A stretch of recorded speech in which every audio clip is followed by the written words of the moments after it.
Joining me now, a member on the subcommittee into the weaponization of the federal government, House GOP Conference Chair, New York Republican Congresswoman Elise Stefanik. What a pleasure to have you on the program, my friend.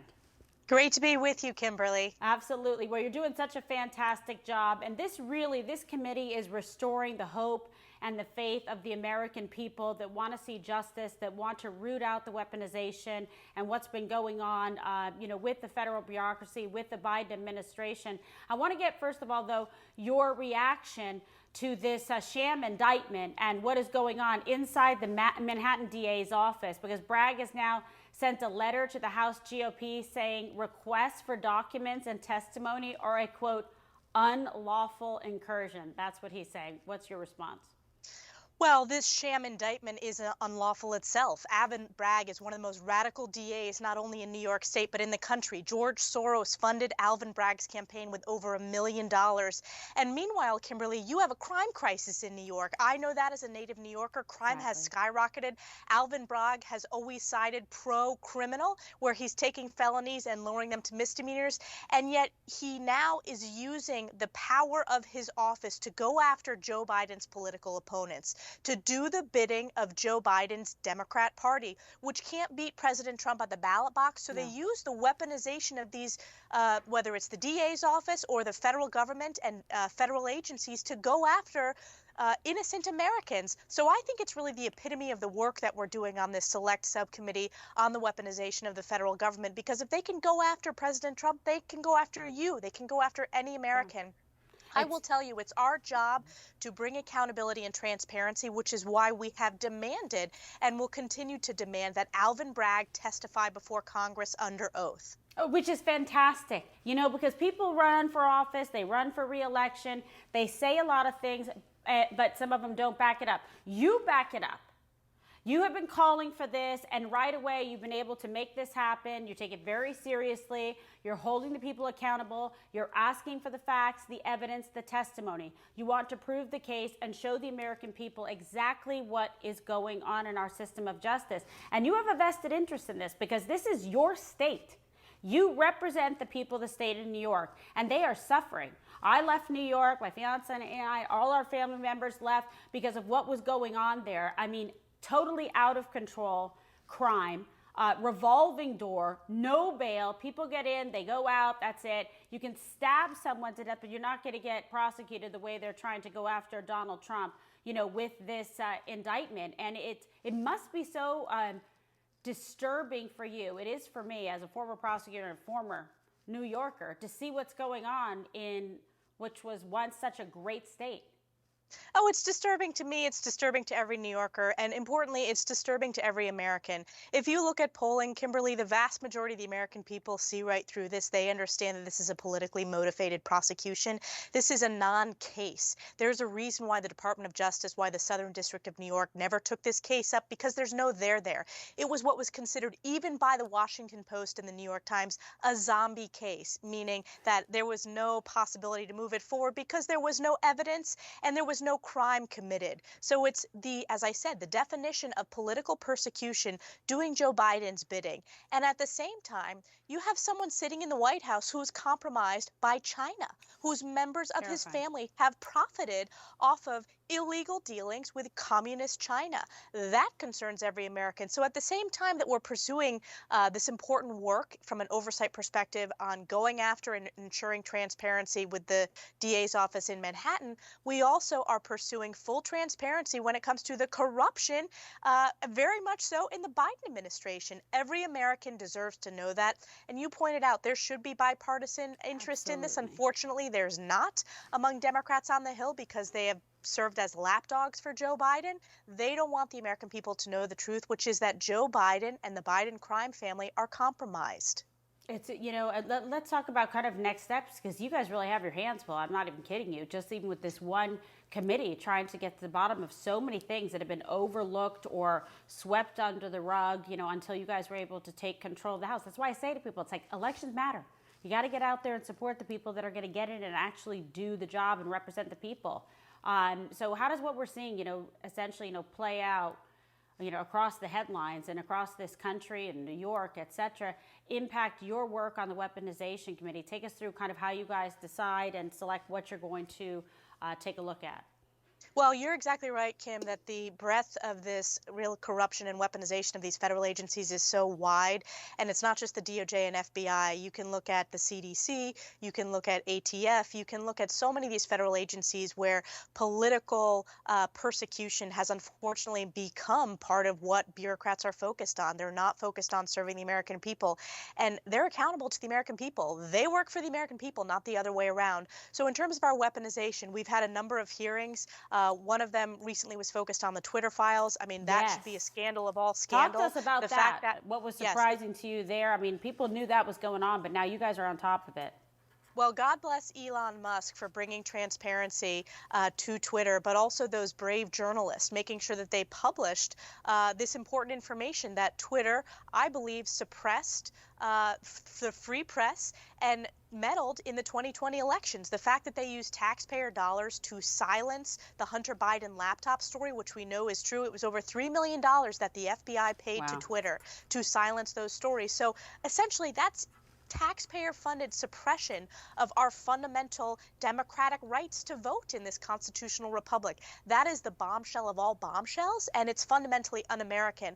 I was very focused on that in both my preparation leading up to the hearing, but I've also been very focused on the Department of Justice targeting parents, and we would not have known that information were it not for Republicans asking tough questions and demanding transparency. Sure. It was my question, actually, that led to the realization, this was over a year ago, that it was the White House that solicited the letter that it used to target those parents as domestic terrorists. It was because of my oversight work. So the fact that House Republicans are this one branch of government, we are the last line of defense in terms of saving our country. So those are a couple of the issues, but I will say at the top of the priority list, just because it epitomizes the weaponization, is making sure that there's accountability and transparency for Alvin Bragg and the politicization of the Manhattan DA's office. Because look, people have left that DA's office, Kimberly, because they felt initially when he didn't pursue this case that he wasn't being political enough. So the pressure has been on him, both from Democrats in New York State, but most importantly, the Biden administration,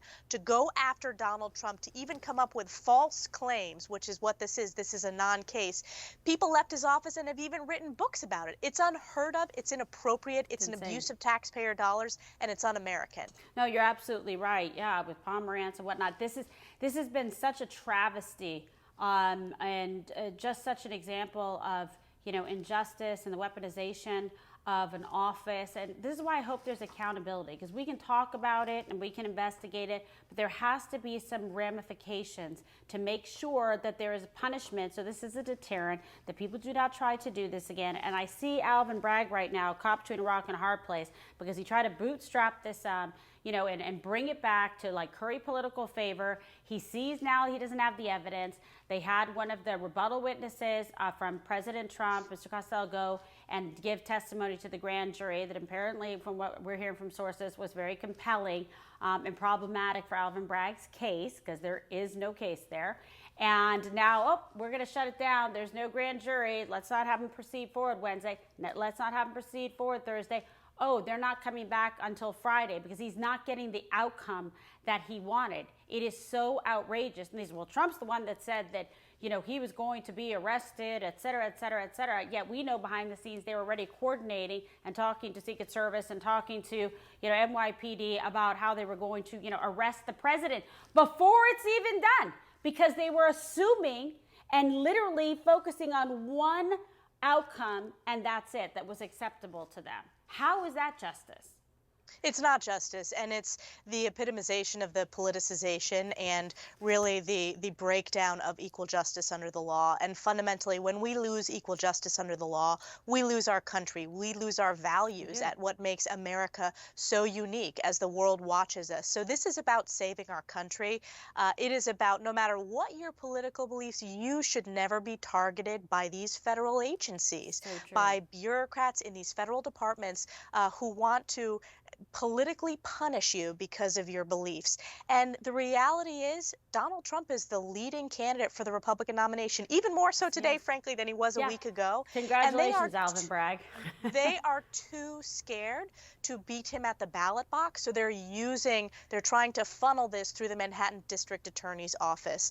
I believe the American people are smart. I believe they see through this. I've always thought the American people are much smarter than the mainstream media. The mainstream media does not give them the credit they deserve in terms Yeah. of the American people. They see through this, and we're committed to getting to the bottom of it and making sure that we have accountability, and that indeed we hold Alvin Bragg accountable to coming to testify before Congress, that we get access to all communications that have occurred, and how political this travesty this is. Well, and you bring up such an important point, because you do have the power and the authority to do so. You have subpoena power. So shed a little light on how Republicans and how your team and committee plan to use this going forward.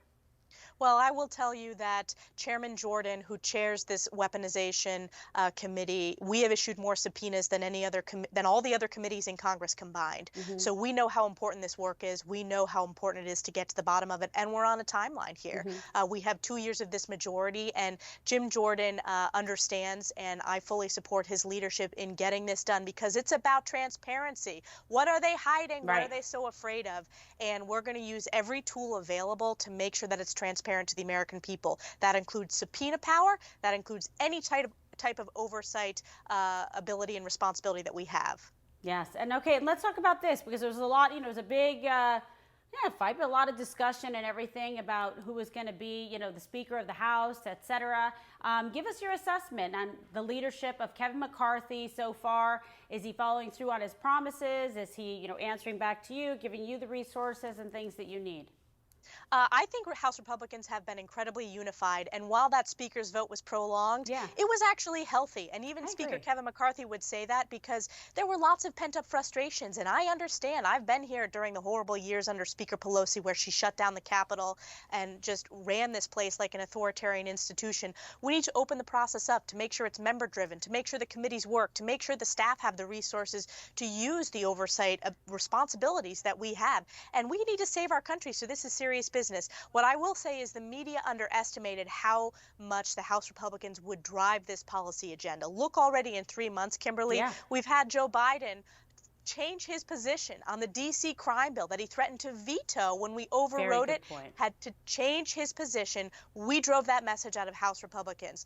We are going to pass the Parents' Bill of Rights this week when it comes to parents' role in their kids' education. We passed the pulling back of the ESG, the woke rule that Joe Biden wants to put into place, putting our seniors' retirement at risk. Not only did we pass that in the House, the Senate passed it as well, which means bipartisan support. We forced Joe Biden to veto it. We held a vote to override that veto on the House floor. So there is a list of results we have been able to deliver. How about the declassification Yes. of all COVID origins? That would never have happened under a That's a Democrat big House. one. We got it done partnering with Josh Hawley in the Senate. House Republicans voted for that. And interestingly, a lot of Democrats voted with us because they are running scared, because they know their far left radical positions of Joe Biden are woefully out of touch with the American people. It's so true. But look at how many things you just had to list that are so compelling, even if it was just one thing in and of itself, like the Twitter files, or if it was, the rights of parents and what's been happening with parents getting targeted and being called domestic terrorists for wanting to show up at a school board meeting, or what's been going on with the district attorney's office. I mean, so many of these issues are so compelling and so important, and people have been waiting for this, accountability for a while. How do you see this process? And folks at home that are watching and saying, okay, this sounds like it's all moving in the right direction. We know these things take time. Is there any one of them that you think that you'll be able to, okay, we got this one, we're seeing this to the finish line, and what can we expect? I think we can expect more information when it comes to oversight over the Biden crime family. I think we are just hitting the tip of the iceberg in terms of their illegal dealings with the Chinese Communist Party. And I think that oversight work is incredibly important to bring really sunshine, to make sure the American people know this height of corruption, that it goes all the way up to the Oval Office. And they were profiting illegally off of Joe Biden's position as vice president, and are still profiting at his position as president of the United States. I would also say legislative legislatively. We have it, the Parents' Bill of Rights, Yeah, that that we've sounds worked great. very hard on. Next week, we will be bringing forth an energy package to lower the price of energy costs, which is crushing Americans not only in my district but across the country as they see their utility bills, their gas bills, home heating bills continue to go through the roof. So we are moving swiftly. And I would say on the weaponization of the federal government, we are bringing in witnesses, whistleblowers every single day, getting depositions, and we know how important it is to move swiftly, to deliver accountability, to issue subpoenas, to get to the truth. And no one is in a better position than Jim Jordan to do so at the helm. So true, really true. He's a great friend, and he's a great leader, a principled person like yourself. And yeah, we've spoken to several of the FBI whistleblowers on this program as well, and there is some really compelling evidence and facts, and these are brave Americans to come forward, but at least they know there is a responsible, body in there and committee that's willing to look and take a hard look at the facts and the evidence to get the truth out there. Well, we can't thank you enough for your service to this country and for what you continue to do. You're a real fighter, and you're a great questioner. I love it. So keep up the great work and be a friend to the program. Come back anytime there's an issue you want to highlight so we can get it out to the good folks out there. Thank you, Kimberly. All right.